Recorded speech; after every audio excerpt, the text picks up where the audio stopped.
You became Speaker of the House of Assembly in December 2015. Why did you decide to take up that position? Well, the truth of the matter is that it was not a position that automatically came to me. In a real sense, it was a position that I spoke up for, and in the end, it's a position I spoke up, and in the end it was offered to me, and I took it. It was the first meeting I think we had after the general elections, and it was about the time when the Prime Minister was about to put his cabinet together. And we had all gone to this meeting and everything was laid out. Different ministers were, different ministries were allocated different persons, elected and non-elected. And then there came a time when the meeting was about to end. And before the meeting wrapped up, I said, look, it would be remiss of me if I don't express my supreme disappointment in not being given a more substantial position in this governing party. And I made the point that I had put myself out on the line and really raised serious and important questions as to why I thought the government should be returned.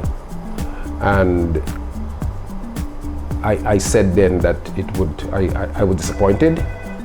At that juncture, there was a suggestion, I think initially coming from Sir Vincent Beach of blessed memory. I didn't hear the suggestion, but PM leaned over to Sir Vincent, came back and they said, oh, you see why we shouldn't put these veterans out to pasture? So Sir Vincent is suggesting that you be made the speaker. And I said, Prime Minister asked me whether I would accept that position. I said, I would think about it. And the Prime Minister says, what do you mean you would think about it? I said, yes, I will think about it. And then I said, let me ask this question. If I were to take the position as Speaker, would I still be able to practice law? And the Prime Minister said, of course you will be able to practice law. At which point I said, I will think about it. And the Prime Minister said, I take that to mean that you would accept. And that's how that became reality. What were your thoughts of the position? How did you see it before you actually became Speaker? As a challenge. What was so challenging about it? Well, it was new territory for me. I had never done it before. It's a task that I had never taken on before. And I thought that I would do my best at it. And I said that when I became Speaker. The thing is that I have had a chance even before to look at other speakers or to listen to other speakers or to hear people talk about other speakers. And I just thought that I would go in and I would try to be true to the standing orders, the Constitution, to be fair to all members of Parliament, to be respectful to all members of Parliament, and try to make a difference in whatever little way I could. I must say that never once, although I had been a ULP candidate and remained up until October a National Executive Committee member of the Unity Labour Party, I never once walked into that chamber and sat on that chair and saw myself as a party aligned. Even when I was being shellacked to say that I was leaning towards the NDP, that was the slightest thing from my thoughts. And I think that is reflected in the way I ruled on a number of issues.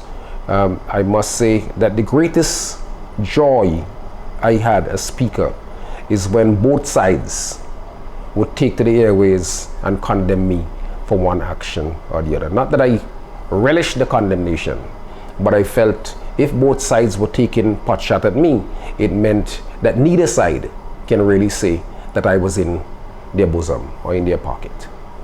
Was it ever suggested, said, or in any way intimated to you that you were expected to perform your duties as Speaker in a partisan way?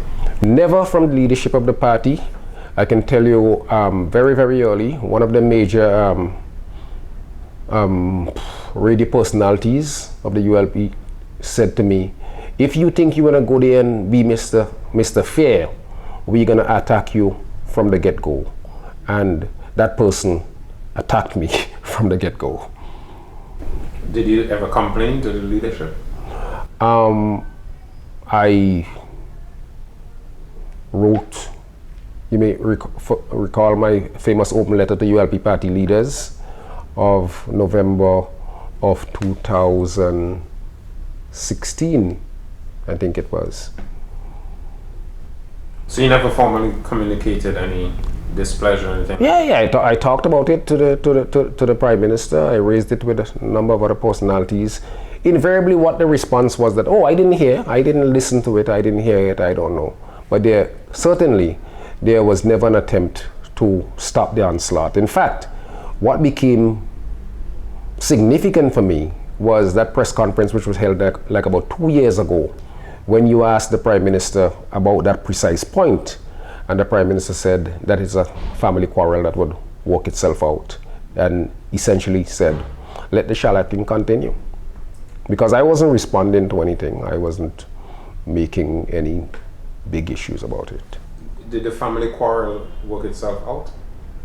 Well, in a sense, I'm sure it worked itself out in the way in which certainly the person who was most boisterous in pushing that quarrel, because I have heard that he has said that he thinks he was instrumental in pushing me out.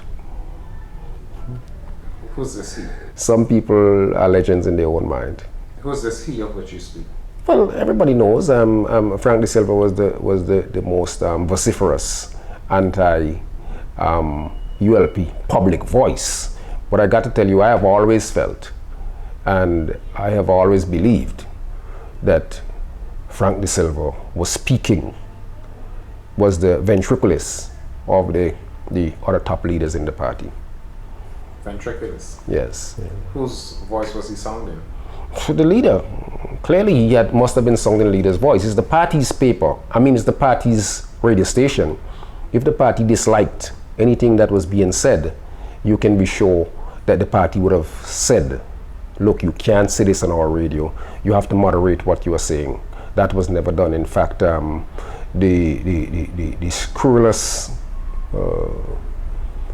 sometimes slanderous statements were spiked upwards, and that never stopped. And you can be sure, between now and the elections, they're not going to stop. You announced last October that you're going to be resigning the speakership. Yes. And you said that you're going to do that within the first quarter of this year. No later than the end of the first quarter of 2020. Are you yet prepared to say exactly when you're going to resign? It's no secret. I have told many people who ask me that towards the end of this month, I would demit the office of the Speaker. At the last sitting of Parliament, I told both the Prime Minister and the Leader of the Opposition that I would demit office at the end of the month. I have the letter of resignation. The only reason why I have not turned it in to the House is because Section 103(2) of the Constitution says that the resignation, the intention to demit, becomes effective the moment it is received or delivered to the clerk. So on what day do you plan to hand that to the clerk? Sometime before the end of this week. So effectively on the 1st of March, you will no longer be the Speaker? By the 1st of March, Jomo Thomas would no longer be the Speaker of the House of Assembly in St. Vincent and the Grenadines. Do you have any idea who the government will... No idea, absolutely no idea at all. And I am sure that whoever is, well, I am not sure. I would like to express confidence that whoever the government selects and whoever becomes elected as the next Speaker would do the people's will and serve befitting a position of the Speaker of the House of Assembly of St. Vincent and the Grenadines. What really is the reason or are the reasons why you are resigning the speakership? Well, the truth of the matter is that it was my intention to resign as Speaker at the end of 2019 because I wanted to give myself a full year to remove myself from that and to give myself a full year to do a whole host of other things. Like what? But at the October 10th meeting, where that whole thing in your craw came out, I felt had I left at the end of the year, the perception would have been that I was being chased out of the job. And I didn't want it to appear, because you can be sure Jomo Thomas is no coward. In fact, I remember in a letter that I wrote to the Prime Minister when I was accused of being partisan, I said, look, I'm not partisan, but I quoted the African-American writer Ismail Reed. Ismail Reed in one of his works says, writing is like fighting. And I told him, I believe that Ismail Reed is correct. And that's the way I write. I may speak forcefully, I may write stridently, but in the end, I do it not because I have anything against you. I do it because I think what I'm saying ought to be said. What are some of the other things that you wanted to forget to do? Well, the other things, I am writing, I'm in the process of writing a book. I'm fairly a good way along, called I Am My Mother's Son, and there's a lot that still need to be done. Is it like an autobiography? It's more like a memoir, you know. So I want to get that done. I want to concentrate and get that done. I want to, the other book is, I have been writing columns now for close to 20 years. And because this is 2020, I was hoping that I can put a compilation of some of my best columns together and print that as a book. I am not sure that we would make the compilation deadline for 2020, but certainly unless I give it some time and attention, I may be saying this at the end of 2021 and so on and so forth, and I would hate for that to happen, because I've been writing consistently since 2001, 2002, weekly, but before I wrote consistently, but not weekly. From about 2002, I started writing weekly. So I want to do that, and certainly I want to embrace in full again my practice of law. I think that since I've been back here, I charted a fairly good course in terms of standing up for people, standing up for people's rights, and we have been pretty successful in that regard. My biggest case, or the most important case for me, well, there are a number of them, but certainly the ones that stand out is the case that resulted in the freedom of the 2 African men who were imprisoned, I think, imprisoned for well over 1,500 days without charge. Dankwa and Samuel Dankwa and Emmanuel Johnson Chijoki. That was big. After that, I really enjoyed the victory that we had in the teachers' case, because at the time when we took that case, everybody in the legal fraternity thought that this was hopeless, it could not be won. So to win that was good. What teachers' case was that? Where the 3 teachers had contested the elections for the opposition New Democratic Party under the understanding that there was a collective bargaining agreement with their union, which allowed them to remove themselves from the public service, contest an election, and if they were to fail, they would get back. They did that. Well, just before nomination day, they were pointed to the Constitution and told that, think about it. All of them went ahead and resigned. And after the election, they contested the elections, they were unsuccessful, and they were not given back their jobs in keeping what the collective bargaining agreement, section 16 of that agreement said. We sued. The court vindicated the position that on a number of fundamental questions, said that the issue of the collective bargaining agreement never reached the issue, the constitutional question that the government tried to raise. And certainly on the question of legitimate expectation, the 3 teachers legitimately expected that they would have been given back their jobs. So that was a major victory. But I'll tell you, Kenton, of all of those big victories, there's a young lady from Bottom Kittels who I used to run, when I was running a lot, I used to go down to the Kittels Bay, and I met this young lady, and she came to me with a tale one day. She was going to the community college, and she came to me with a tale one day that she had deposited $100 with a store in town to get some electronic gadget. I can't remember what it was. And as fate would have it, the very night that she deposited the $100, some family member in the States called, and they were talking to her, and she said to them, you know, I would really like to get whatever it was. And the person says, oh, I know somebody's coming on tomorrow, I will send it down. The person sent it down. She went back to the store saying, well, look, I don't need this no more, because she was actually paying a down payment on it. She said, I don't need this no more. The store refused to give her back her money. We took the store to court, and the store hired a lawyer. I had to pay, I'm sure, well over the $100, and we were vindicated in court. The court had to give her back the $100. So it's a simple case, but it was really a satisfying case, and I've had a lot of those as a lawyer over the years. The other case, again, that is of significance was what became in the popular mind as the convent school case. We did that case, and I remember telling the AG at the time, AG, this matter is not being tried in an ecclesiastical court. It is being tried in a court of law. And we prevailed. Justice, I can't remember the name of the justice now. She's in Antigua.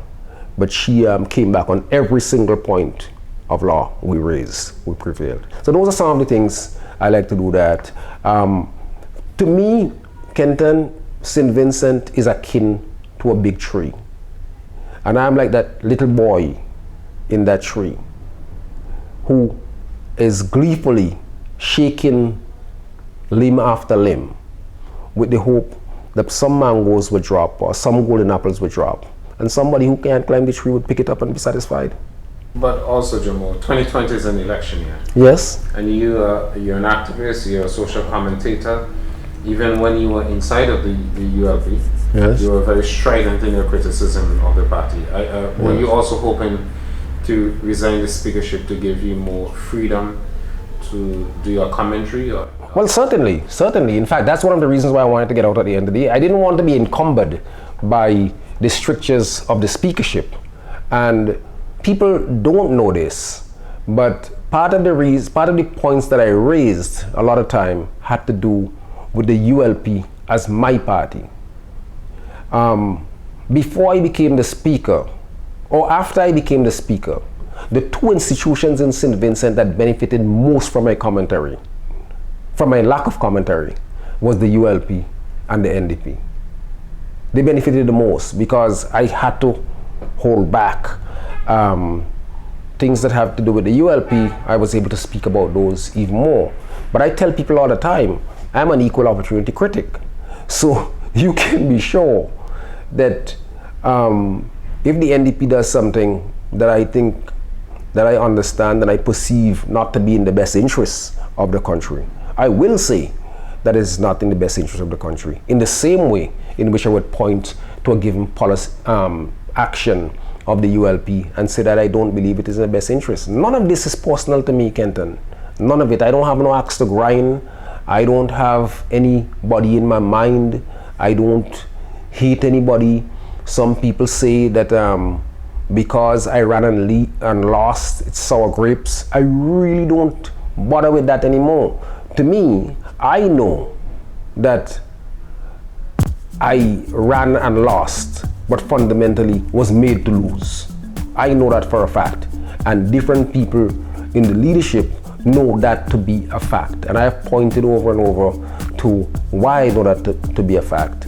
But sometimes I don't even want to go over it anymore. I mean, just a simple example would tell you, we lost South Leeward by 118 votes. In our canvassing, we found 88 persons who lived in West Kingstown, and I guess they have been living there ever since the South Leeward boundary went all the way up to Grand Gate. Lived in West Kingstown, but voted in South Leeward. We brought that to the attention of the leadership. Nothing was done. And when we did the canvassing after the election, 81 of those 88 persons voted. But you don't know how they voted though. But I'm telling you, the canvassing indicated from our coding that they were more inclined to vote the opposition NDP, and I'm saying 81 of them. Clearly, I don't know how they vote. The ballot is a secret ballot. I had no way of knowing how they voted. But I'm saying those are the kind of indication. Nothing was ever done. Had that been done, and had our prediction been right, understand what the calculus would have been. There were issues, other things that I know. For example, there were certain persons who told certain individuals in the area not to vote for Jomo. Jomo is not going to emerge as the candidate. The most famous of them is the man we knew as Coles. Coles is one of my most ardent supporter, the most ardent supporter. And then he just turned cold. And the question was, why are you cold? And so a group of us were canvassing one day. I was canvassing in another area, and Coles told those people in the UTAM who were canvassing with me that he was instructed not to support me. There are so many issues. Some of it probably would come out in greater detail, but I don't want to burden people because it would look as though I'm going back, and I want to bring up, to raise old hat. That's not I have a clear view of the future and where that is. You know, I recall when I became a senator of the ULP back in 2013, I wrote a column titled "Why I Became a ULP Senator," and I said I'm sure that ULP supporters are gleeful and NDP people are cursing me to no end. What a difference 6 years has made. ULP people are cursing me to no end, and NDP people are a little bit more gleeful. So the tables have gone like 180 degrees. But what can we say? It's part of the process. I remember, Kenton, back in the 1970s, I remember as a young activist, Chedi Jagan, the leader of the People's Political Party, had wrote an article in the journal of that party called Thunder. And in that article, in that magazine, theoretical journal, there was an article called Critical Support, in which he laid out he was battling against Burnham's corrupt practices, rigging practices, but he taught on fundamental questions of foreign policy and so on, that Burnham's relationship with the non-aligned movement, Burnham's articulation of a New World Information Order, of a New World Economic Order, he thought those were progressive kind of position. And the position of the PPP then was that we would give critical support. We will support those positions which we believe are in the interests of the country, and we will be harshly critical of those. Ever since I read that article, I said, wow, this is beautiful, because you no longer become married to any side simply because you are married to them. You would be allied with them because you think the positions that are being articulated are positions that help to advance the country, to take the country further along. I don't know why, for example, Kenton, people say in St. Vincent that I am this party till death. I don't understand that. We grew up in families. There are times when we don't speak to our sister, we don't speak to our mother, we are married, we don't speak to her, we get divorced, we leave churches. All of these are fundamental and important institutions to us. But when it comes to politics, we say we're doing it for life. So irrespective, you may break up with your mom because she did something wrong, or because you perceive that she did something wrong, or your wife, or your girlfriend, or your sister, or your brother. or your pastor, but you ain't breaking up with that symbol for life.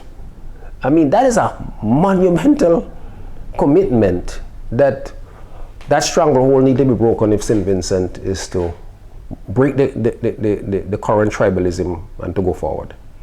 What is your highest moment? What was your highest moment as a speaker? The moment when you felt most proud of yourself or pleased? It's contradictory, because the highest moment I had in the Parliament was the vote of no confidence. Because during the vote of no confidence, I thought I was able to raise very, very important issues about our democracy and to show the contradiction between the positions that were being articulated by the governing party as related to the positions which it knew and held earlier. So, for example, I pointed to the fact that in the elections of June of 1994, in 3 months, the ULP had only 3 seats, but had brought a motion of no confidence, and that motion of no confidence was heard. I pointed to another motion of no confidence that was brought. I think it was just after PM Gonzalez became leader of the party, and that motion was entertained. And I just thought it was a breach, or in fact, back then I called it an upending of the entire parliamentary tradition, the post-independence parliamentary tradition. So I felt to be able to go toe-to-toe with the Prime Minister and really to demonstrate that what was happening was wrong, fundamentally wrong. I thought that was the high moment. But I felt constrained to vote based on what my understanding of the standing orders were. And I got to tell you that a lot of people have said since then that PM Gonzalez bowled me over in the end. That is not true. In fact, there was a certain amount of disdain that I had for many of the positions which were articulated by the Prime Minister, because I knew that he knew better. And I knew that that was mainly hubris and power play at work. The person who convinced me to go in the way in which I went in that vote of no confidence vote was the Honorable Parliamentary Representative for East St. George, Camilo Gonzalez, when he said, "Mr. Speaker, I want to take you to the standing order." And the standing order says, I can't remember which of the standing order now, says that every motion can be amended. I thought, well, that sounds logical. And that is what carried the day for me. And then, as I explained the next morning, I'm running going up the Rillen Hill, and it's like a eureka moment came. But Jomo, what kind of foolishness is this? How could you allow something in the standing order to trump what's laid out in the Constitution? This Constitution is the highest law of the land. The Constitution speaks to a vote of no confidence, and the standing order can't properly allow for a change so that you no longer had a motion of no confidence, even though the debate indicated that the governing party would have carried away. The proper democratic best practice would have been, in my mind, to hold allow the motion to be debated and then to vote it down. And your lowest moment? Excuse me? Your lowest moment? The lowest moment is my realization that I had made a fundamental error. And was there any avenues for you to correct that error? No, there was no avenues to correct it. I couldn't go back and call back the decision and tell the let's do a rerun. But I knew, I was clear in my mind that if another motion of no confidence had come up during my tenure, it would be easy like Sunday morning. There would have been no discussion. There would have been we would have debated the motion, and whichever party prevailed would have prevailed. Okay, so let's go back to something you said at the beginning. You said that you became speaker because you spoke up. Mm-hmm. Some people have said that you were offered senatorship and later the speakership in an attempt to silence you. Would people be wrong if they come to that conclusion, if they point to that and say, that's exactly what I was saying? Well, I don't think that that people would be absolutely wrong. Look, PM Gonzalez engages in mastercraft. As he says, he has been in politics for a long time. I have known him ever since I was a little boy. I tell people a lot of the reading that I do today was inspired by the fact that I saw PM Gonzalez deliver a 72-minute address, did not look at a piece of paper once, and in my mind, it was a brilliant address. Most people will conclude that PM Gonzalez is one of the better orators this country has produced. So he knows politics, he lives politics, he breathes politics. So I am sure 2012, 2013, taking a panoramic political view, he thought, well, we had Jomo and those others who came out with the movement, the People's Movement for Change. And we have them making some noises here and there, which maybe at a minimum, a distraction. If we can, and those of us in the People's Movement for Change were dispersed almost equally across the political spectrum. So people like Oscar Allen, Luzette King on one side, Otis Jocelyn on that side, supporting the opposition, and people like Maxwell Harewood, Marlon Stevenson, and I tending, Richard Byron Cox, tending to support the Unity Labour Party. So I think the PM thought, well, it cannot hurt us if we can make an offer to Jomo Thomas to become part of us.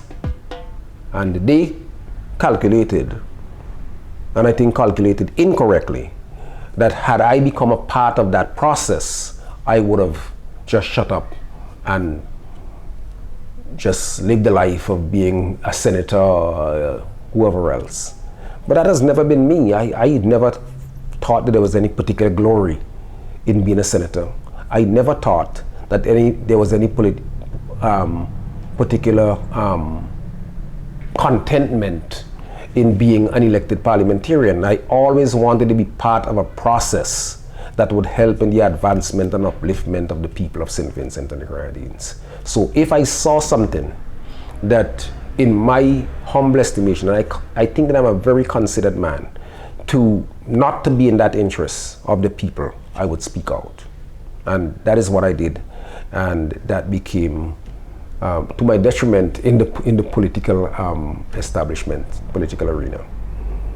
If you were to pick somebody and say, this, I think, of all the people who might be qualified and suitable, I think this is the best person, who would that person be? I haven't given it that thought.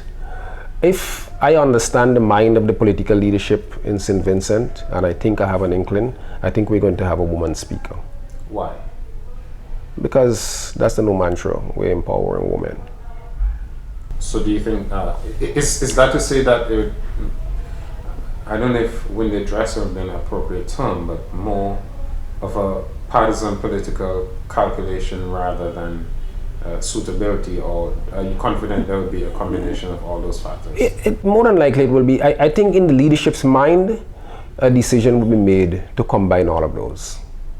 I don't think the leadership wants a narrowly partisan person as the speaker. In fact, I think having gone through the last two experiences, the former speaker, Hendrik Alexander, and myself, the leadership would want to have somebody probably who straddles between both of us. I got to tell you though, that Speaker Alexander, in my mind, ruled probably 90% of the time correctly. I think what happened and why he got a bad rap is because, unfortunately, he allowed himself to be pulled into the debate in the House between this opposition parliamentarian or that opposition parliamentarian. If you were to notice, in my 4.5 years, I have tried to stay out of that and to rule having to do with matters of procedure and the standing orders, the laws, and so on, but never to get into a confrontation with this parliamentarian or that parliamentarian. You may recall the classic example on October 10th, when the most powerful person in the parliament after the speaker, the Honorable Prime Minister, said what he said about, "Oh, Mr. Speaker, if you have something in your craw, speak it."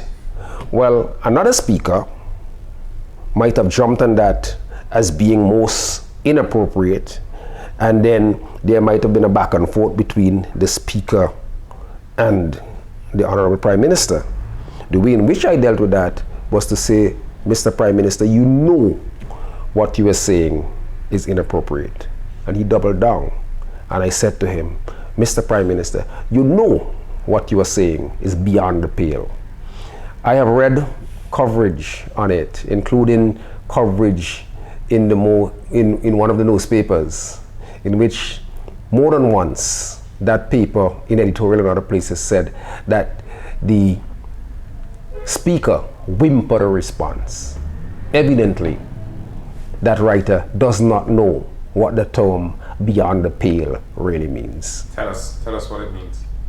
It means, it's like when you talk about it's the worst of the worst. What are you doing here? You know better. You're a veteran. Why are you doing this? For what reason are you doing this? This is just totally and completely unwarranted and uncalled for. But some people are bacchanalists. Some people want to see the brawl. I think that one of the things that I feel really proud about for my 4 years and 2-month tenure is that I never got into that kind of conflict. I never got into that, because that's not it. It wasn't about me.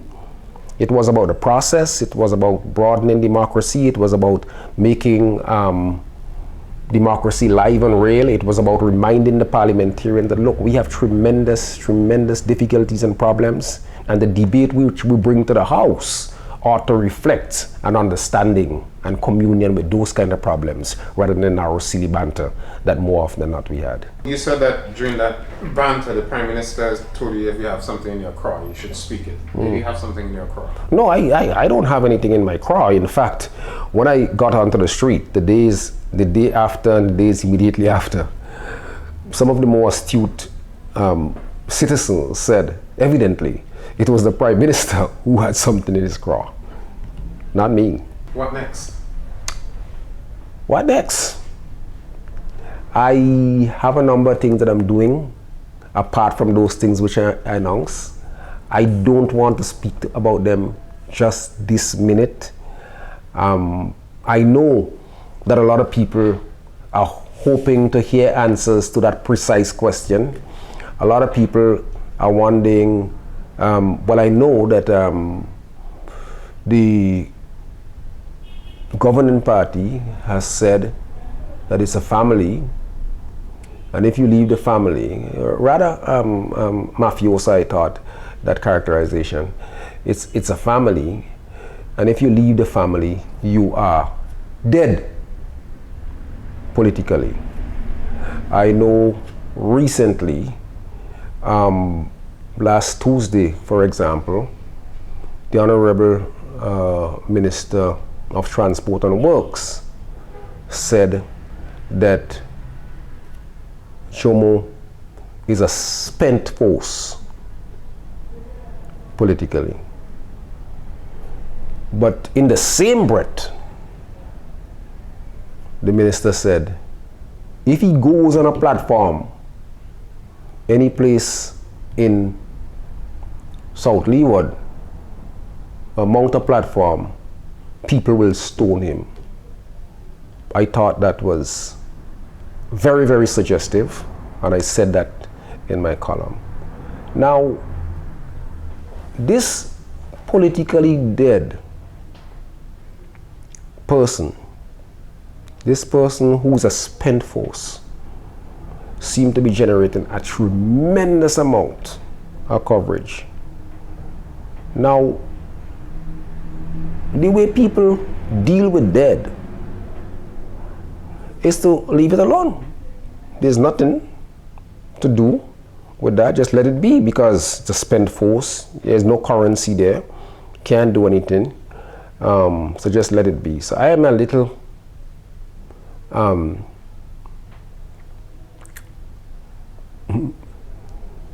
what is the word? What is the word? I really don't know what to think, because it seems all contradictory to me. That on one hand, you're a spent force, and on the other hand, there's so much that is said.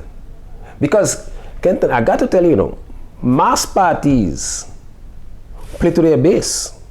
Me as an activist, all my life, have played to the fringes. I'm going for thinking that narrow sliver of people, those independent voices who may make a difference, who would see reason, who would think a little bit more, who is not so beholden on a government paycheck, or who would say, I have my children to take care of, I have my mortgage to pay, I have my school loan to pay, I have all of those encumbrances that stop people from thinking and acting in ways that they really should act. So I am not going for the mass. I know I can't influence the base in radical, destabilizing ways. But I can certainly put my voice out there and hope that it contend with all of the noise. And through that noise, people would say, well, I think this man is making some sense. Are you hoping to make an argument against the ULP administration? I'm going to make an argument for St. Vincent and the Grenadines. What's that argument? That St. Vincent where we are, there's so much more that we can do. We can broaden our democracy. We can develop more best practices. We can become more transparent. We can act in ways that are more empowering to ordinary people. For all the noise that we make in St. Vincent, Kenton, and I would not be one to deny that a number of important things has happened since the ULP has been in power. But with all of that, we have a tremendous amount of unemployment in St. Vincent, particularly youth unemployment. We have a lot of infrastructural problems still. Our roads, our problems, and the government has done some to pull it back, but we haven't reached the promised land. And it is for us to understand that we have not yet reached the promised land, and for us to push even harder for our government ministers, for our permanent secretaries, for our civil servants to work even harder to ensure that we get the best bang for the buck. Take, for example, the amount of money, even though we talk about the roads being bad, the amount of monies we spent on roads. When you look at that, you may think that roads are not a scientific project that should have a life. Roads, like everything else we do, buildings, structures, bridges, are supposed to have a life. But because they're so shabbily done, we spend millions and millions and millions of dollars doing this road, fixing this road. I mean, I've been back in St. Vincent for 15 years now, and twice we had to dig up the Morris Road. 3 years ago, we started building the South Leeward Highway. And along that way, we have had to dig up patches here and there so often. And that is a question of the quality of the work that is being done. So I don't want people to think that because we probably have more university scholarships and more university graduates than ever before, or because we have now universal secondary education, we are not thinking about how we place those university graduates after they are done, or how we ensure that those students who are doing much better now, going through high school, all of them, and going to community college, many of them, how do they get to feel as though they have a slice, they have an investment in St. Vincent and the Grenadines? Those are the kind of conversations that I hope to have. And I remember years ago, Maria Eustace had said to me, we were back in New York then, and I was the lawyer for the VINSA, the Vincentian Students of New York, and we had a discussion, and she said to me, it was a profound thought, it's still profound. I presented and I felt fairly comfortable in my presentation, and then she came up to me after, she says, you know, Jomo, nothing that you have said there exhausts the realm of logical thought. This is the first time I'd ever heard somebody articulate it like that. But it was profound because it was saying, when you think that you have really drilled down and gotten all of the answers, look further, because there are other answers to be had. I think we have become too comfortable in St. Vincent. We take pat answers and run with them and believe that we have reached Jerusalem, and we are still on the road, and they are all kind of robbers standing on the corner trying to knock us over. Do you think that the ULP is best positioned to take us to this quote-unquote promised land, or this new Jerusalem, as you mentioned? If I think the ULP is best positioned, the ULP has many things going for it. It has a leader with a clear vision, or clearer vision, or probably the clearest vision of all of the politicians that I have listened to.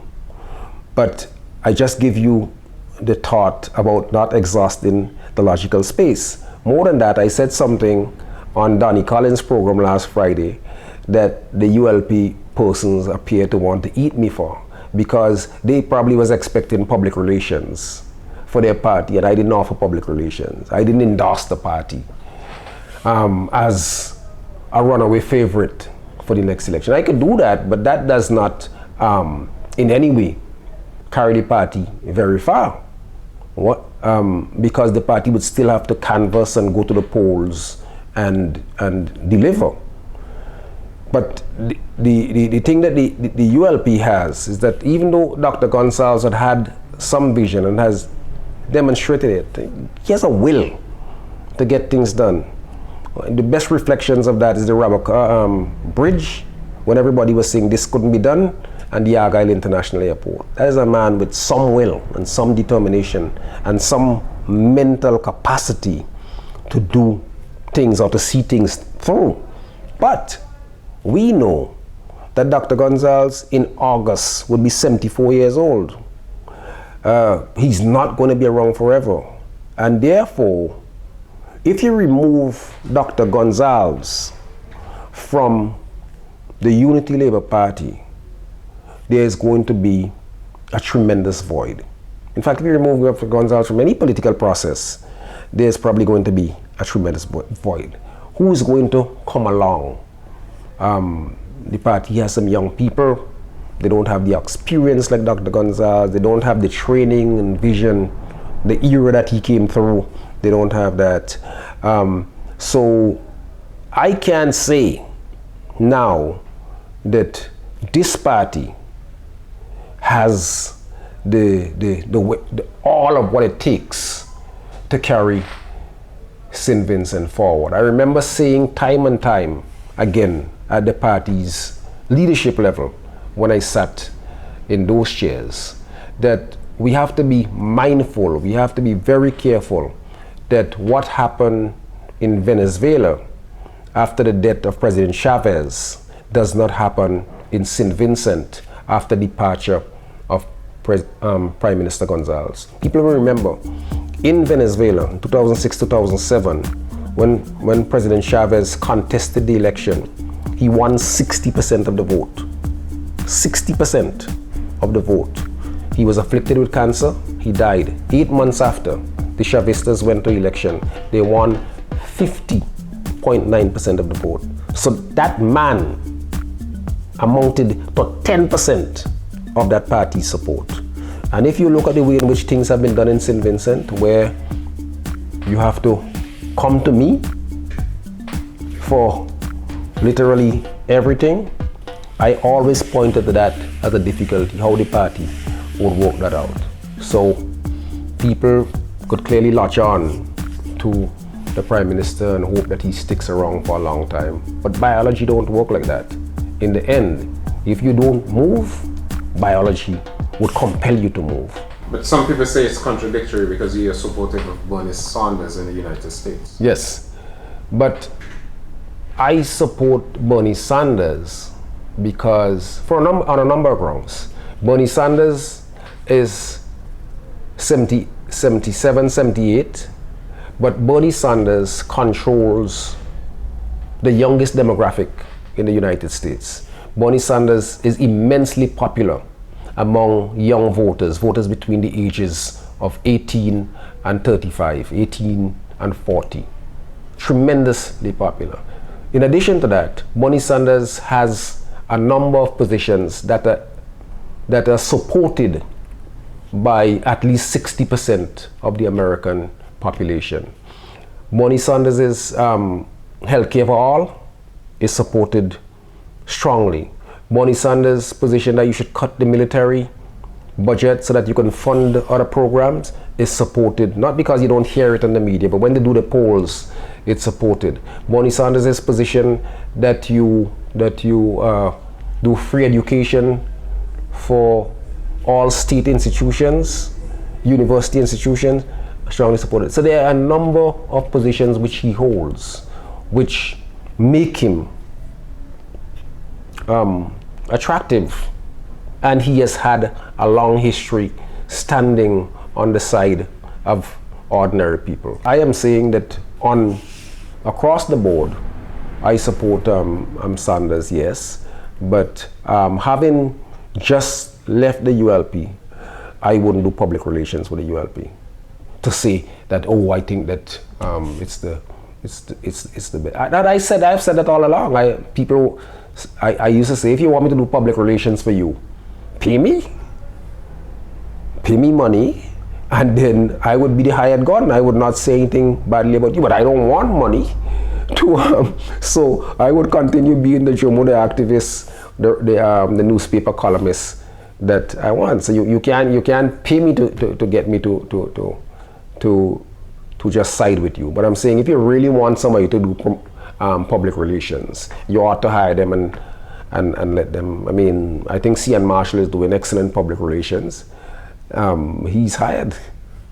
Any final thoughts, Jomo? Final thoughts.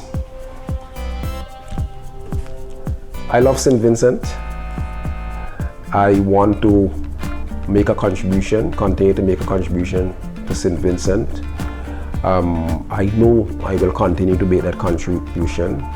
That contribution can come in a multiplicity of forms, and I'll take each stride at a time and see where that takes me.